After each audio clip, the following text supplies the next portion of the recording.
The biting air of late autumn in upstate New York clung to me, a constant, sharp reminder of the recent chill that had settled over my life. 6 months out from a divorce that had left me emotionally raw and utterly depleted, I desperately needed an escape. Christina, my then-girlfriend, had been the one to suggest it. Somewhere quiet, far removed from the tangled chaos of legal documents and bitter arguments. We scrolled through endless listings, each one blurring into the next, until a particular rental caught my eye. It was a modern yet undeniably cozy house nestled directly on a secluded lake, embraced by a dense forest, with only a few other properties scattered along the shoreline. Most of them appeared vacant, a welcome sight. It wasn't exactly prime season for lakeside living, which suited my mood perfectly. My primary desire was to be as far from civilization as possible, to find a silence that would somehow mend the ringing in my ears. I booked it for a week without much deliberation, driven by an impulsive need for solitude. The host, an absent figure, had sent meticulous instructions, key locations, house quirks, the usual Airbnb routine. We arrived in the subdued glow of a late morning, the air crisp and carrying the scent of pine. A small package sat conspicuously on the front steps, an unexpected greeting. No return address, just a neat, looping script on a tiny note. Enjoy your stay. Make sure to stay warm. It was a charming touch, almost quaint. But tucked alongside it was something else, something less charming. A small box of matches, old-fashioned, the kind with a striking surface on the side. We exchanged a puzzled glance, dismissing it as a quirky welcome gift, perhaps a local oddity. Christina, ever the jester, quipped about the eccentricity of upstate folk, and we thought nothing more of it. The first 2 days unfolded like a dream. Long, invigorating hikes through the snow-dusted woods, the only sounds the crunch of our boots and the distant calls of unseen birds. Evenings were spent by the crackling fireplace, mugs of steaming hot chocolate warming our hands, the silence profound and healing. The snow, I should mention, had been a constant companion since our arrival. Not a fierce blizzard, as the wind was minimal and the fog sparse, but a steady, persistent fall that had transformed the landscape into an untouched canvas of white. It was perfect. A soft blanket of snow, undisturbed and pristine. The house itself was a sanctuary. The master bedroom, where we slept, occupied the entire second floor. It was a vast, open space, dominated by enormous windows that offered an uninterrupted panorama of the frozen lake. The roof, or perhaps the windows themselves, seemed almost transparent, allowing the soft patter of falling snowflakes to become a soothing lullaby. There was even a skylight above the bed, a celestial window that promised nights of falling asleep beneath a swirling canopy of stars and snow. It felt like a womb, protected and peaceful, a stark contrast to the turbulent world I'd left behind. Every creak of the old house settled into a comforting rhythm, each distant echo a part of its aged charm. I felt for the first time in months truly at peace. The weight on my shoulders seemed to lessen with each passing hour, replaced by a quiet sense of calm. The air inside was dry and warm, a haven against the biting cold outside. The scent of wood smoke from the fireplace permeated everything, a rustic, comforting aroma. It was exactly what I had craved. The silence was so profound it almost hummed, a gentle, constant presence that invited introspection, but not the kind that led to despair. This was a silence that fostered healing, a balm for a frayed soul. On the third night, sometime after midnight, a faint, unnatural sound pulled me from a deep sleep. It was barely discernible, almost swallowed by the rising crescendo of the wind and the intensified whisper of the snow. My first conscious thought registered the storm. The snowfall had grown considerably heavier, transforming the tranquil scene outside into something approaching a full-blown blizzard. The world beyond our windows was a churning vortex of white. Then my mind sharpened, refocusing on the sound that had initially disturbed me. It was distinct, unlike the natural symphony of the wilderness. It sounded man-made, almost mechanical, a low hum followed by a rhythmic thud. A shiver of unease traced its way down my spine. Careful not to disturb Christina, whose breathing was a soft, steady rhythm beside me, I quietly slipped out of bed. The floorboards, despite their age, remained silent beneath my bare feet. The air in the room was cool, but a residual warmth from the day's fire lingered. I moved deliberately, my heart beginning to pick up a subtle, insistent tempo. As I approached the massive windows overlooking the lake, the scene outside became a blurred tableau of white. My breath fogged the cold glass for a fleeting moment as I pressed my face closer, peering into the maelstrom. And then I saw it. The last thing I expected. A snowmobile.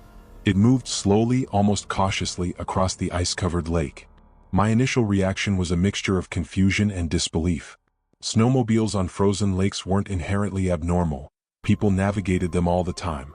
But the late hour, the ferocity of the storm, it felt utterly incongruous.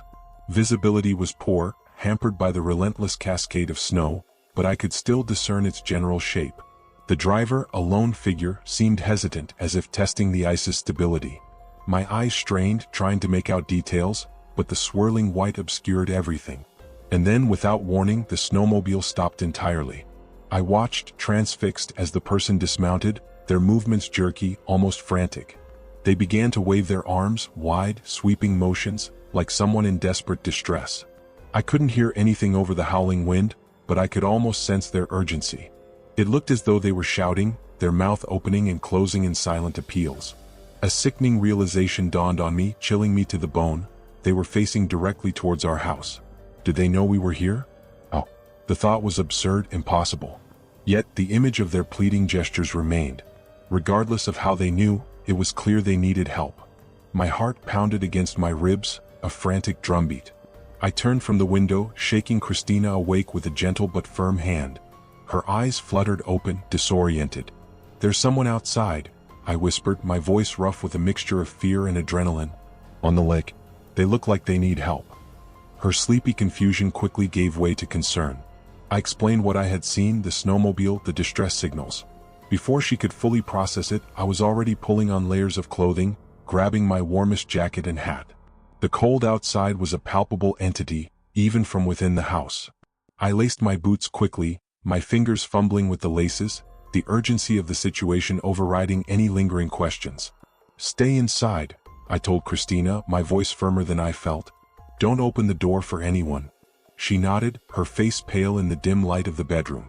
I moved swiftly downstairs, the old wooden stairs groaning beneath my weight. The air in the lower level was even colder, a testament to the storm's growing intensity. As I reached the front door, the wind howled a warning, rattling the glass panes. I hesitated for a fraction of a second, a primal instinct screaming at me to remain safely inside. But the image of the distressed figure, the unspoken plea for help, was too powerful to ignore. I pushed the heavy door open and stepped out onto the deck. The freezing air hit me with an immediate physical shock, stealing my breath. Even with multiple layers, the cold was bone-deep, penetrating my clothes like 1,000 tiny needles. My eyes immediately scanned the blinding white expanse of the lake. The snowmobile was still there, a dark, motionless silhouette against the swirling white. But as soon as my eyes landed on the figure beside it, another surprise, sharper and more immediate than the cold, struck me. It wasn't a man. It was a woman. Her shouts, though still somewhat muffled by the relentless wind, carried a distinct, frantic tone. "Thank God someone's there," she cried, her voice thin and reedy. "My little boy. I've lost him. Somewhere in the snowstorm." Her voice was thick with what sounded like genuine tears, bordering on hysteria. The sheer desperation in her plea cut through my initial apprehension. A child. Out there. In this weather. Alone. The thought was unbearable. Any doubt, any lingering question about the wisdom of venturing out, vanished instantly. If there was a child lost in this blizzard, they wouldn't last long. My boots crunched on the frozen ground as I made my way towards the lake, the urgency propelling me forward. "Stay inside, Christina," I called back over my shoulder, hoping she heard me over the rising wind. The image of the lost child, vulnerable and freezing, fueled my every step. As I drew closer to the woman, more details of her appearance began to emerge through the swirling snow. She was bundled in a thick, luxurious fur coat, its dark fibers caked with fresh snow. Her hair, a dark mass, was pulled back into a tight braid, almost obscured by the fur hood. Her face, however, was indistinct, blurred by the distance and the relentless snowfall. "Are you all right?" I shouted, my voice swallowed by the wind. She continued to wave her arms, her frantic motions undiminished. The ice beneath my feet felt incredibly solid, a reassuring expanse. There was no give, no ominous creaks. The thought that a child could have fallen through the ice, a fear that had briefly flickered, was dismissed. It would have been impossible. The ice was a fortress. As I got even closer, her words became clearer, sharper, cutting through the wind. "He ran away from home," she sobbed, her voice cracking with apparent despair. "I've been looking for him. He just ran off." That statement, delivered with such raw emotion, made me pause, a tiny discordant note in the symphony of my adrenaline-fueled concern. Ran away from home? My mind replayed her words. I had expected something different. Something about him falling off the snowmobile, unnoticed in the storm. Even that, I realized with a sudden jarring clarity, would have been a ridiculous story. How on earth do you not notice your own child falling off a snowmobile? The question, though fleeting, pricked at the edges of my immediate concern. My judgment, clouded by the immediate crisis, had been strangely suspended until that very moment. The sheer absurdity of her explanation began to slowly seep into my consciousness. I was about to ask her for more details, to press for a more coherent explanation, when she said something that literally made me freeze. The words, though simple, landed with the force of a physical blow, stripping away the last vestiges of my naive concern. "Do you still have those matches?" Her voice, though still tinged with a feigned desperation, held a subtle, unsettling lilt. And then, for a split second, I saw it. A fleeting, chilling glimpse of a smile, stretching across her face beneath the fur hood, gone almost as quickly as it appeared. For a terrifying instant, my mind was a blank slate. Matches? What matches? The question hung in the freezing air, a nonsensical riddle. And then, with a sickening jolt, it all clicked into place. The small package. The handwritten note. "Enjoy your stay. Make sure to stay warm." The tiny box of matches. It wasn't a welcome gift from the host. It was from her. She had left it, not our host. Before I could even process the full, terrifying implication of that realization, before my frozen brain could formulate a single coherent thought or a plan of escape, her hand darted into the depths of her fur coat. It emerged not with a flashlight or a phone, but with something cold and metallic, glinting dully even in the muted light of the blizzard. A gun. My breath hitched in my throat.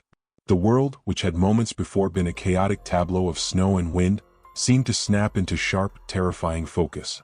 Every single hair on my body stood on end, a primal alarm screaming through my veins. Her voice, when she spoke again, was devoid of any pretense of distress, flat and cold as the ice beneath our feet. "Your wallet. And your phone." The command was absolute, leaving no room for argument or defiance. My mind raced, trying to find an angle, a way out, but there was none. I was stranded on a vast, open expanse of ice, alone with a woman who had just produced a firearm. My hands, despite the biting cold, felt clammy as I fumbled through my pockets, pulling out my wallet and phone. I handed them to her, my movements stiff, my eyes fixed on the barrel of the gun. There was no other choice. Compliance was the only option. The entire interaction, from the moment she uttered the chilling question about the matches to the point where my possessions were in her hand, unfolded with a terrifying speed.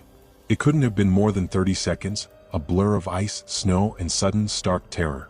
She pocketed my wallet and phone with a dismissive gesture, her eyes, now cold and calculating, meeting mine for a brief, unsettling moment. There was no pity, no remorse, only a strange, chilling satisfaction.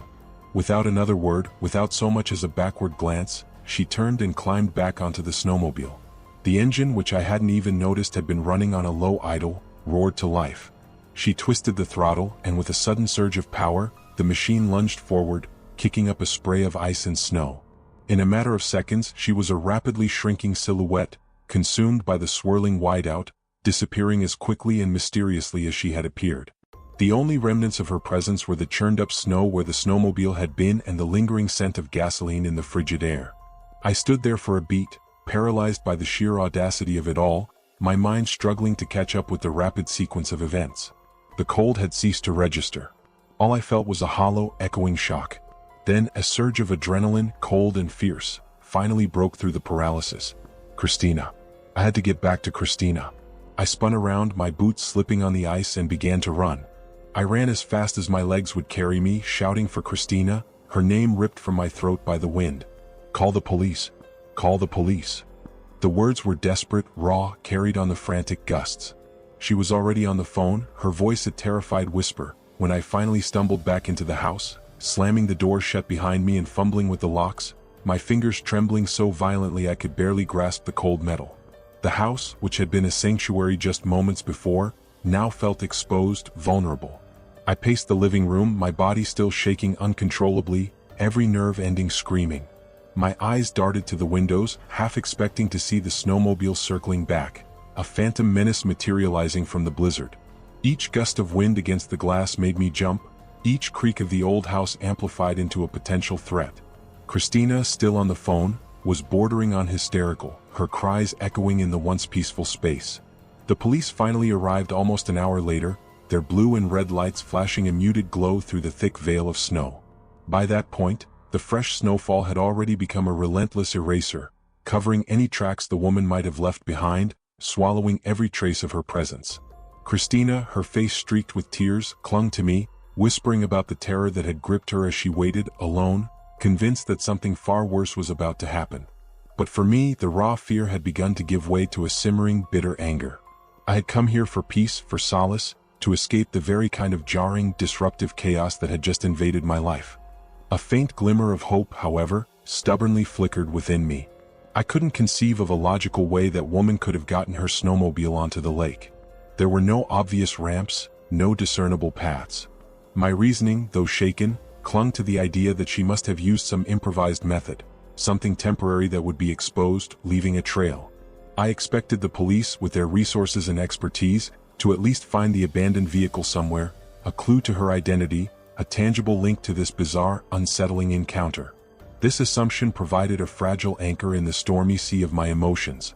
Unfortunately, my hope was quickly dashed. The police, after a thorough but ultimately fruitless search of the immediate area, delivered the news with a practiced, detached weariness.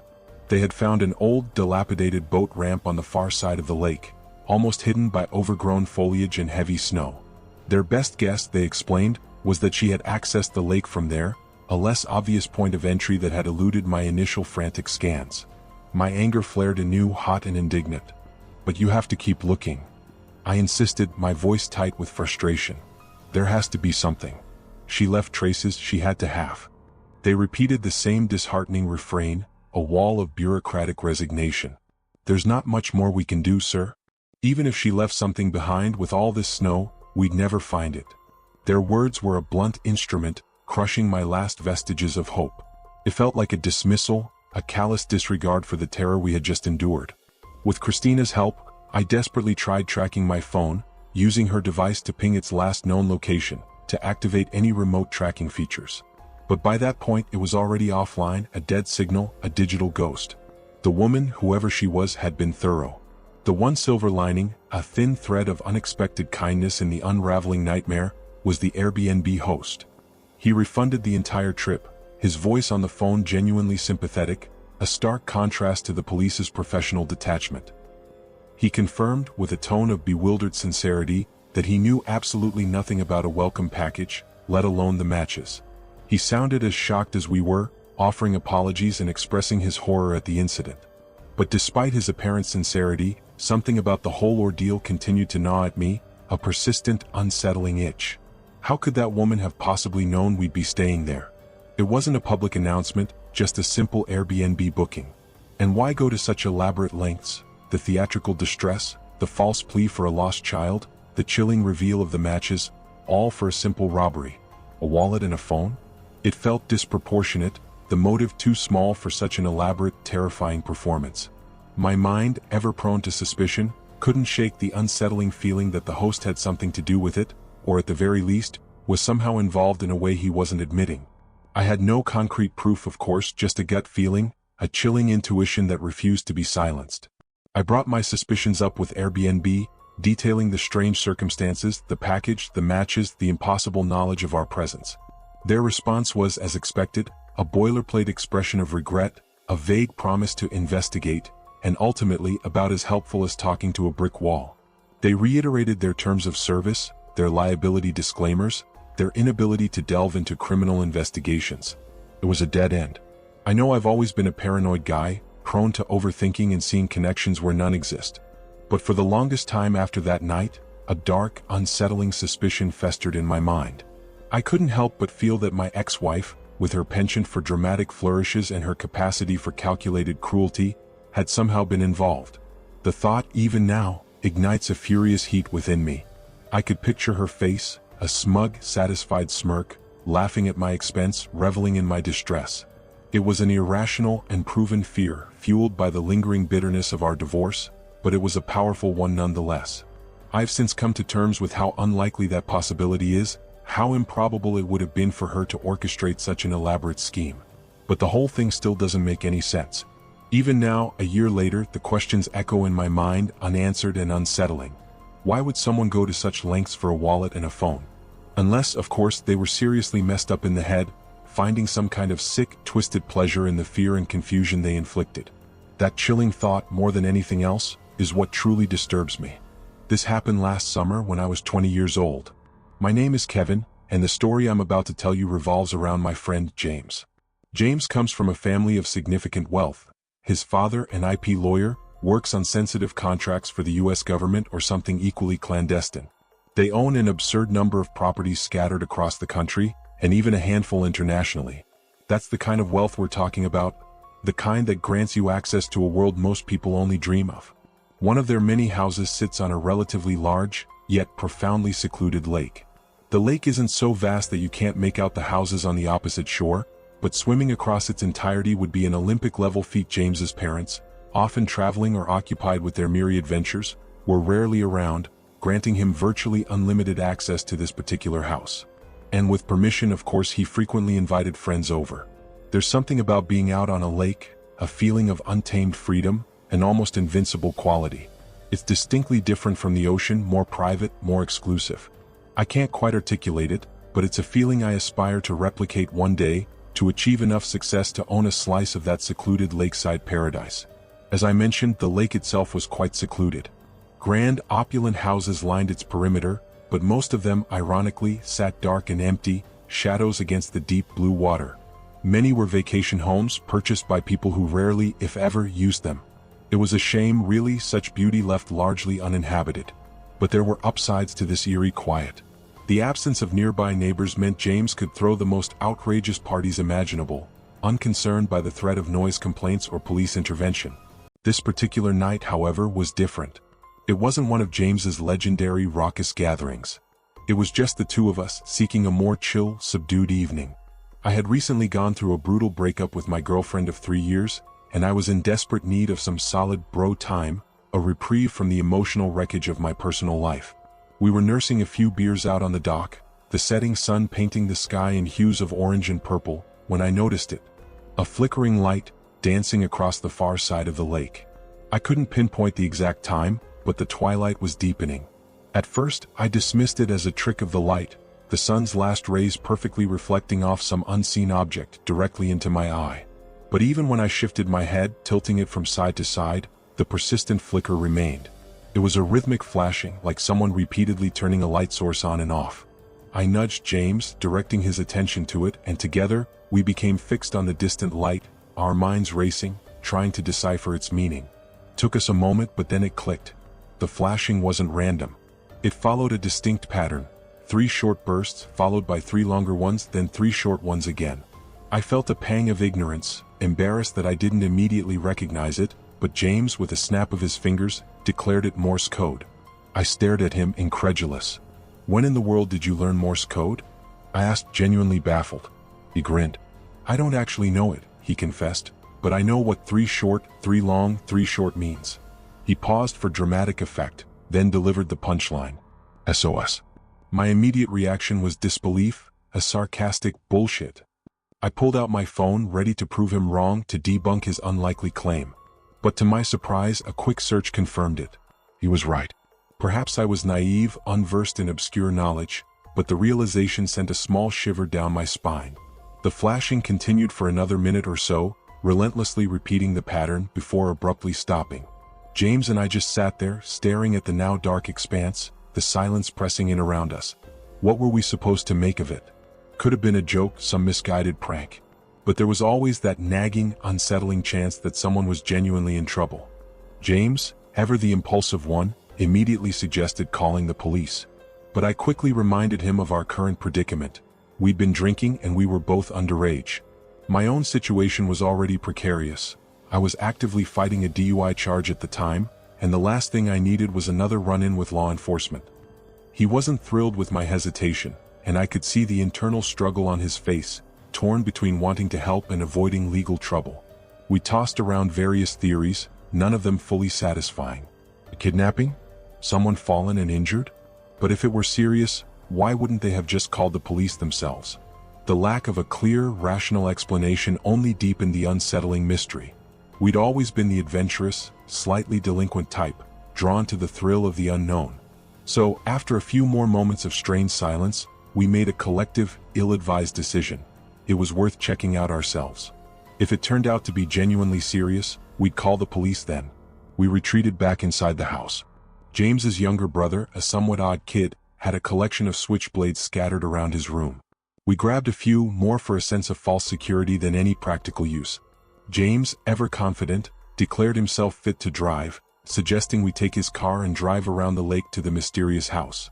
But I quickly shot that down, reminding him of my precarious legal situation. He joked about my DUI problem, and I managed a weak laugh, but the underlying tension remained. If driving was out, there was only one other option, a far more adventurous and potentially foolish one. We walked back out to the yard and, with a combined effort, dragged James's dad's kayak to the water's edge. At first, we were laughing, exhilarated by the sheer audacity of our plan, reveling in the unfolding adventure. But the further we paddled onto the lake, the quieter we became. The initial thrill began to dissipate, replaced by a growing sense of unease. I think we both realized deep down how incredibly dumb this idea was, but neither of us wanted to be the one to spoil the fun, to be the voice of reason. The sun had almost fully set by this point, and the visibility was rapidly diminishing. It wasn't pitch black. The distant lights from some of the other lake houses offered a faint, guiding glow. But it was unsettling nonetheless, the vast expanse of dark water stretching out before us, swallowing the last vestiges of daylight. As we got closer, the house slowly came into view. It was massive like the others, but its neglected state was immediately apparent. The dock, for starters, was half collapsed, literally sinking into the water, a jagged ruin against the calm surface.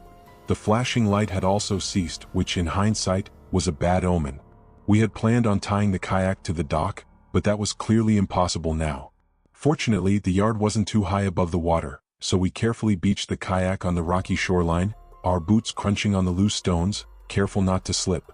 The adrenaline rush, a cold, sharp sensation, started to course through my veins. I could feel James vibrating with the same nervous energy. We looked up towards the house. The light, we knew, had been coming from the second floor. James, his voice barely a whisper, was starting to freak out, insisting we just leave and call the police. I reminded him of the obvious logistical hurdle: no cell service out here on the lake. We'd have to kayak all the way back to his house to even connect to Wi-Fi. I tried to inject some bravado into my voice.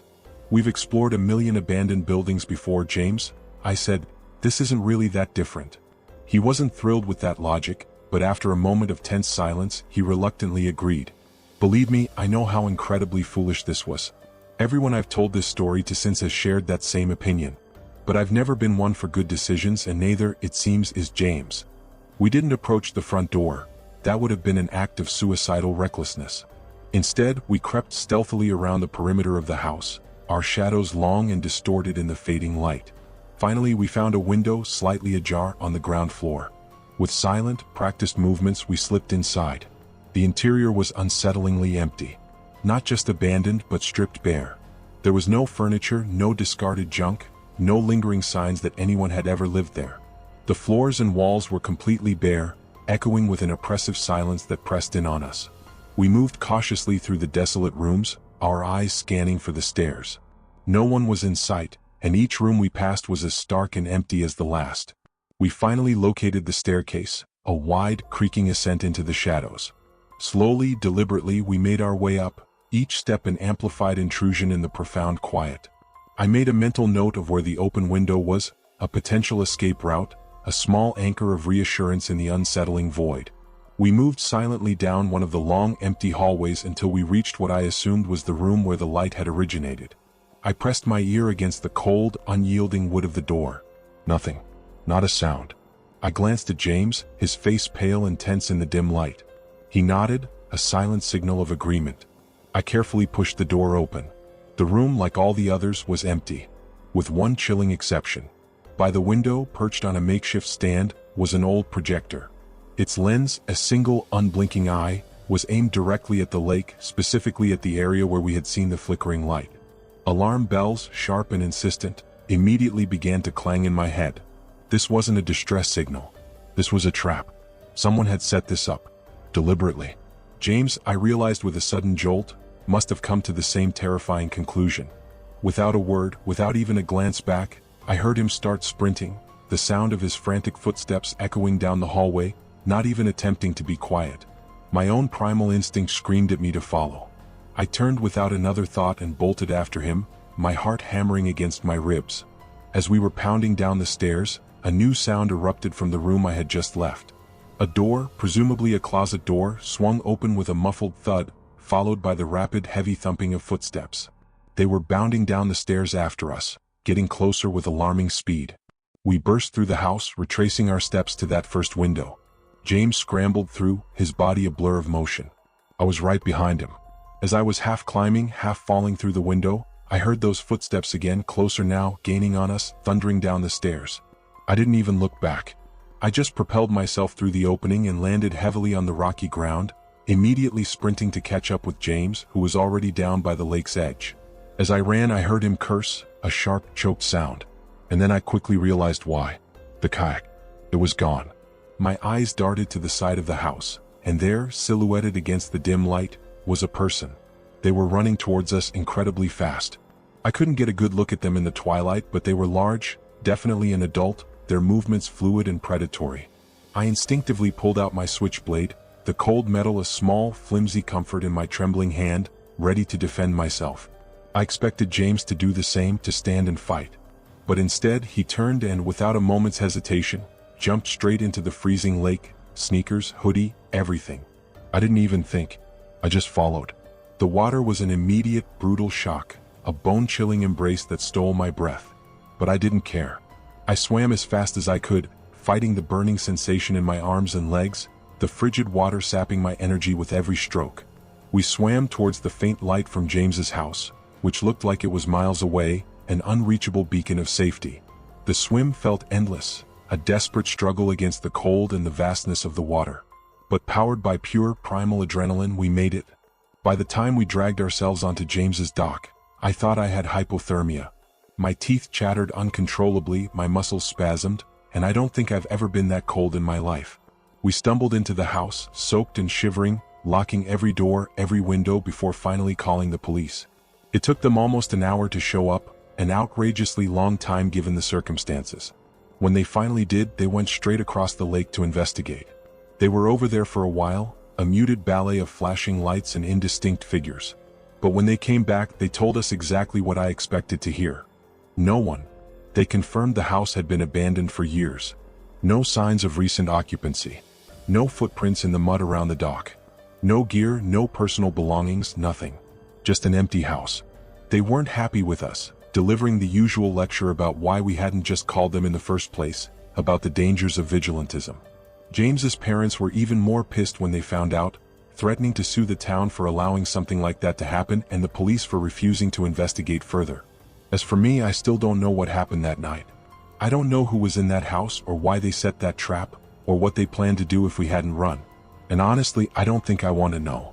Most of my friends agree it was a trap, believing that whoever was behind it simply got cold feet at the last minute. But I really don't want to think about what would have happened if they had gone through with whatever they were planning.